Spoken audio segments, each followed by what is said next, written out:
A lot of surgeons said this is far too aggressive, this is dangerous. A lot of people are still worried about nerve damage when it comes to deep plane facelift surgery. And it's interesting that these kind of old fears still prevail. Yes, 50 years ago when Sam Hammer introduced deep plane facelift surgery, a lot of surgeons said this is far too aggressive, this is dangerous, you're sitting on top of the facial nerve and you're going into tiger land was one of the very, very famous quotes back then, that it's just an area where you will end up with some issues. And I think ever since then, our anatomical understanding has improved tremendously. And yes, when you do deep plane, obviously you see the facial nerve in many areas, but let's not forget that the facial nerve is still covered with some connective tissue. So you want to stay above this connective tissue. And I believe if you take your time, you do your research, you study your anatomy, and you train your eyes and hands, nerve damage, if so, it's not going to be you cutting through the nerve. It might well be that the nerve is a little bit upset because you've pulled on it or you pushed against it, but there are so many collaterals. And what I mean with that is we have 5 branches of the facial nerve, but these branches, these main branches, are interconnected.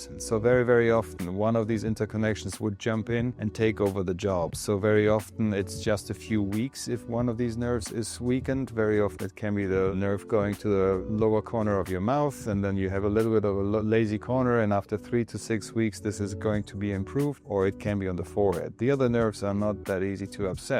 But as I said, very often the face takes care of it, and it's just a matter of, as Mike Nayak says, put a little bit of vitamin T into it, give it a little bit of time, and the healing takes over and the nerve gains the full function again.